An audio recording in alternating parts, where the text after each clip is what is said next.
कहानियाँ नई नई सीख देती है। बच्चों में अगर अच्छे अच्छे संस्कार सीखने हो तो कहानियाँ सबसे अच्छा जरिया बन सकती है। आज की कहानी आपको थोड़ा भावुक कर सकती है क्योंकि आज आप एक इमोशनल कहानी आपके साथ साझा कर रहा हूँ।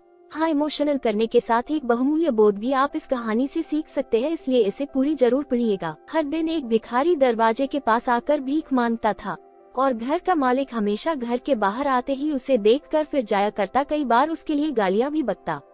वो कहता, तू जिंदा ही क्यों है? पूरी जिंदगी ऐसे ही भीख मांगेगा क्या? धरती का बोझ क्यों बना बैठा है? और कभी कभी उस भिखारी को गुस्से में वो धक्का भी मार दिया करता। इतना कुछ हो जाने के बावजूद अधिकारी के मुंह से सिर्फ यही निकलता कि भगवान भगवान तुम्हारे पापों को माफ करे। एक बार सेठ को धंधे में बड़ा नुकसान होने की खबर मिली। सेठ बहुत परेशान था कि तभी उसके दरवाजे पर वही भिखारी आया। गुस्से में अपना आपा खोते हुए सेठ ने उस भिखारी को पत्थर दे मारा। पत्थर लगने के कारण भिखारी का सर फूट गया और उसके सर से खून बहने लगा।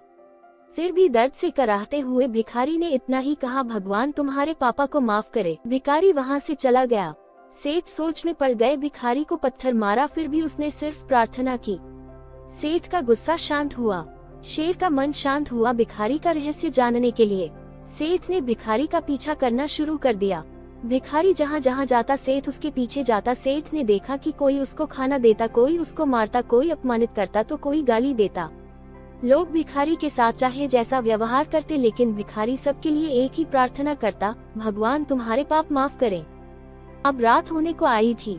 भिखारी अपने घर जाने के लिए लौटा। वो अपने घर पहुंच गया, लेकिन सेठ अब भी उसका पीछा कर ही रहा था। एक पुरानी टूटी हुई खटिया पर एक बूढ़ी औरत लेटी हुई थी, काफी कमजोर और बीमार लग रही थी। वह भिखारी की पत्नी थी। अपने पति को वापस आता देख वह खाट से उठ खड़ी हुई। पत्नी ने अपने पति के भीख वाले कटोरे में देखा, उसमें सिर्फ आधी बासी रोटी थी। उसे देखकर वह बोली, आज बस इतना ही मिला, और हाँ, आपके सिर से खून निकल रहा है, ये चोट कैसे लगी? बूढ़ा भिखारी बोला, आज बस इतना ही मिला, किसी ने कुछ दिया ही नहीं। सबने गालियां दी और एक नए पत्थर भी फेंकना, इसीलिए मेरा सर फट गया। एक गहरी ठंडी सांस लेकर बूढ़ा भिखारी फिर से बोला, यह मेरे ही पापों का फल है। तुम्हें याद है कुछ सालों पहले हम कितने अमीर थे? क्या कुछ नहीं था हमारे पास?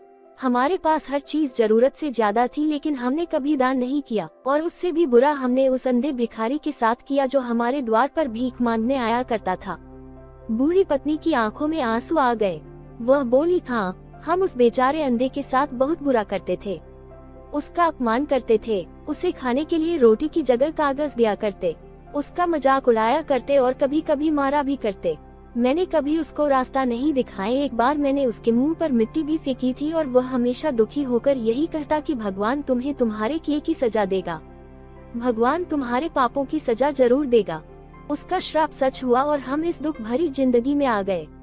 भिखारी बोला, हाँ, उसका श्राप सच हुआ, इसलिए मैं किसी को बददुआ नहीं देता। चाहे कोई मेरे साथ कैसा भी बर्ताव करे, मैं हमेशा उसके लिए प्रार्थना करता हूँ। मैं नहीं चाहता कि कोई भी हमारे जैसे जिंदगी का अनुभव करे, किसी को भी हमारे जैसे दुखों का सामना करना पड़े। वो नहीं जानते कि वो कितना बड़ा पाप कर रहे हैं, इसलिए अनजाने में हुए पाप की ऐसी सजा किसी को भी मिले, मैं नहीं चाहता। सेठ वहीं पर छुपकर यह सारी बातें सुन रहा था। अब उसे सब कुछ समझ में आ गया था। भिखारी और उसकी पत्नी ने वह आधी रोटी मिल बांट कर खाई और भगवान को धन्यवाद बोलकर सो गए। अगले दिन बड़ा भिखारी फिर से भीख मांगने गया। सेठ के घर के पास जाते हैं। सेठ ने पहले से गरम रोटी या उसके लिए निकाल कर रखी थी। उसे देते हुए सेठ विनम्रता से बोला, माफ कर दीजिए बाबा, उसे बहुत बड़ी गलती हो। बूढ़ा भिखारी बोला, भगवान तेरा भला करे। इतना कहकर वह आगे निकल गया।